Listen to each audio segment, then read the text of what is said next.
د دې نه مخکې د صلات سفر ذکر وشو. اوس دې آیاتونو کې الله پاک جل جلاله د صلات الخوف ذکر کړي چې کله په میدان جنگ کې په تاسو باندې ویره وي د دشمن نه، نو تاسو به څنګه مونځ کوئ؟ د حدیبیې په مقام باندې رسول الله صلی الله علیه وسلم په حالت ته سفر کې وو او 2 رکعاته مونځ د حدیبیې په مقام باندې وکړو. چې کله مونځ وکړو خالد ابن ولید رضی الله عنه لا اسلام نو راوړی، لا مسلمان شوی نو، د کافرانو د طرف ولاړو. چې څنګه نبی علیه السلام مونځ وکړو، نبی علیه السلام او صحابه په مونځ باندې ولیدل چې نبی علیه السلام صحابه ته 2 رکعاته د سفر مونځ وکړو. نو خالد ابن ولید خلا مسلمان وونه د کافرانو طرف نه، نو د افسوس کوي، افسوس زمونږ نه ډېره لویه غلطي وشوله چې دا مسلمانان په سجده کې ټول پراته وي، ورغلي وي پې او د ټولو نه په دې سجده کې سرونه کټ کړي وي، نو هغه صوت خو به شو او جنگ به مو ګټلی، ټول به مسلمانان مو شهیدان کړي. خالد ابن ولید رضی الله عنه دا افسوس وکړو چې کاش لویه غلطي زمونږ نه وشوله چې دا مسلمانان په حالت ته مونځ کې وي، سجدې له تللې وي او مونږ پې ورغلي وي او د ټولو نه مو سرونه کټ کړي وي، نو ټول مسلمانان مو شهیدان کړي او کاته به مو ورله غوسه کړې وه. خو بیا وی خیر دی به دی بل مونځ به داسې راشي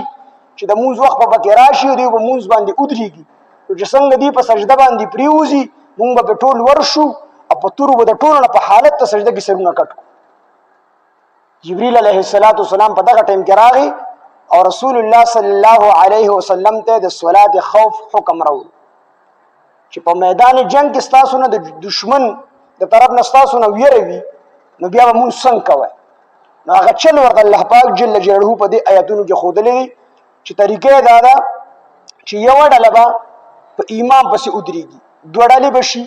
یوه ډله به امام پسې مثال په طور خو په حالت ته سفر کې وي، نو بیا خو سایور رکعتي زمونځ 2 رکعاته دی، او کنه په مقام باندې وي او جهاد جوړ شي، نو په دغه صورت کې بیا دي 4 رکعاته مونځ کی. خو چې په حالت ته سفر کې وي نو طریقه دا ده چې امام پسې به یوه ډله ودرېږي، د مونځ نیت به وتړي، یوه ډله به اسلحه راواخلي، د دشمن مقابلې ته به ودرېږي د دشمن حفاظت لپاره، چې هسې نه دي په حالت ته مونځ کې دشمن پرې رانشي، نو دوی به په اسلحې په لاس باندې ولاړ وي، د دشمن نه به حفاظت کوي د خپلو ملګرو او د خپلو ځانونو. یوه ډله به راشي امام پسې به نیت وتړي، نو چې کله امام 1 رکعت وکړي سجدې وکړي دواړه، امام د 2م رکعت لپاره پاسي، نو دا کومه ډله چې د امام سره 1 رکعت کړی دی به خپلې وسلې راوالي، خبرې به نه کوي، سلام به نه ژر باسي، خپلې وسلې به راوالي او را به شي کافرانو ته مخامخ ودرېږي، خو قتال به نه کوي، جنگ به نه کوي. زه قتال یې پکې وکړو نو بیا مونځ ماتېږي، ګناه پې نشته دی، خو حد تر اوسه به دي د خپل طرفه قتال نه کوي، خو که هغوی پې راغلل نو بیا خو مجبوري ده، نو بیا به صرف دومره وشي چې مونځ بیا مات شي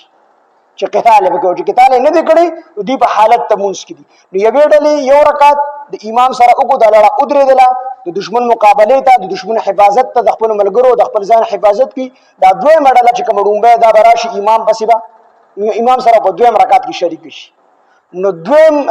دا 2مه ډله به هم د امام سره 1 رکعت وکړي، یو ډله به مخکې وکړي 1 رکعت، هغه به لږ شي سلام به نه ژر باسي، دقه شانتې به خپلې وسلې به ځان سره روانې مخامخ به دشمن ته ودرېږي. 2مه ډله به راشي نو د امام سره به 2م رکعت، لکه مثال په طور یوې ډلې سره 1 رکعت وکړو، 2 سجدې وکړلې، د 2م رکعت لپاره امام ودرېدو، نو چې څنګه 2م رکعت دی نو دی به د ړومبۍ ډله به د 2م رکعت لپاره نه ودرېږي، دی به خپلې اصلې راوالي وسلې او دی به لږ شي دشمن ته به ودرېږي، هغه 2مه ډله به راشي د امام سره په 2م رکعت کې شریکه شي، نو دا 2مه ډله به ورسره هم 1 رکعت وکړي د امام سره، نو امام به سلام وجر باسي، دا 2مه ډله بیا سلام نه جر باسي، امام به سلام اجر بس دی به غلی را باسي، خپل وسلې براوالي، دشمن ته مقابله ته ودرېږي، هغه ړومبۍ ډلې خو سره 1 رکعت کړی دی که نه، نو دا ړومبۍ ډله به راشي خپل رکعتو په دقه ځای باندې ځان نه پوره کړي، خو دوی چې کوم 2م رکعت پوره کوي نو دوی داسې دي لکه دوی چې د امام سره شریک وي، نو دوی به په خپل مونځ کې قرات نه کړي، سوره فاتحه او سورت به پکې نه وي، غلی به ولاړي، بیا به خپله څنګه سړی د امام سره کته شي رکوع کې چې کوم سبق دغه ووایي سمع ربنا لک الحمد ووایي، نو دغه به وایي، خو قرات به نه کړي، سورت به نه وي، سوره فاتحه به نه وي، 1 رکعت به دقه شانتې پوره کړي او سلام به اجر باسي، نو دوی به ځکه قرات نه وي چې حدیث مبارک کې راځي چې من کان له امام فقراءة الامام له قراءته د چا د پاره چې امام وینو د امام قرات ته د مقتدیانو د پاره قرات د دې وجه موږ امام پسې ولاړو نو موږ غلي ولاړو امام قرات کوي نو د امام دا قرات ته مقتدیانو د پاره قرات دی نو دا ډومبه ډله چې کوم ډومبي یو رکعت کړي دي نو دا د دویم رکعت راشي او دا دویم ډله خو سره یو رکعت کوون دی بلل چې دشمن ته مقابله ته ودرېږي دی براشي خپل یو رکعت په دې طریقه سره پوره کی چې قرات په بکینی کې غلي به ولاړوي چې سوره ټیم کې قرات کېږي دوه ټیم به ودرېږي بیا خپل رکوع خپل سجده سلام به اجر باسي دی به د دې د موږ پوره شو دی به په کې واخلي بیا به کوم دی دشمن ته مقابله ته ودرېږي هغه دوه مډاله براشي پاک کزه به ودرېږي خپل دوه رکعت په پوره کی خدا دوه مډاله وبکې بیا قرات کوي زګه د دې مثال د مسبوق ته لکه د شان څنګه رکعتونه شوي او دی خپل رکعتونه بیا ډک کی قرات پکې کی دک شان بلا دوه مډاله کی دړمبه باندې کوي قرات په بکې نه کوي ادا دوه مډاله به قرات وکي نو خپل منځ به پوره کی دا د صلات سفر شو اوس کو دی په مقام باندې نو بیا به دوه رکعات ډومبه ډاله وکي امام به ډومبه ډاله ته کوم دی دوه رکعات وکي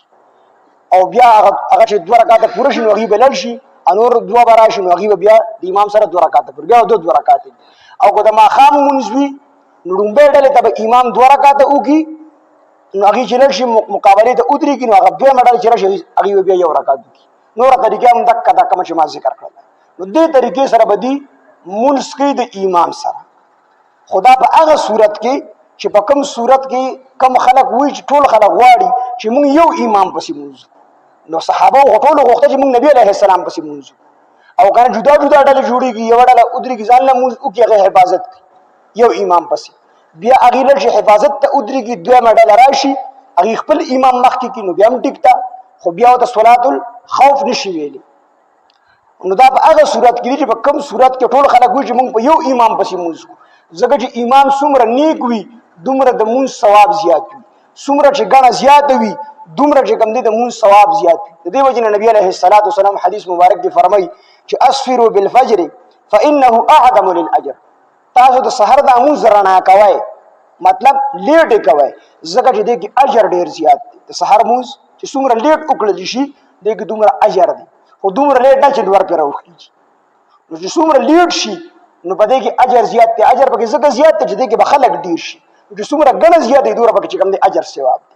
نو دې کې د صلات الخوف ذکر دی الله فرمایي د دې حکم اوسم باقی دی اوسم څوک دا مونږ کې په میدان جنگ کې او د سره ویری وي نو د یری په حالت کې دی په یو امام پسې مونږ کې نو د کشن مونږ او کنه جدا جدا څوک کې جدا جدا هم ټیک خو بیا د صلات الخوف نشي ویل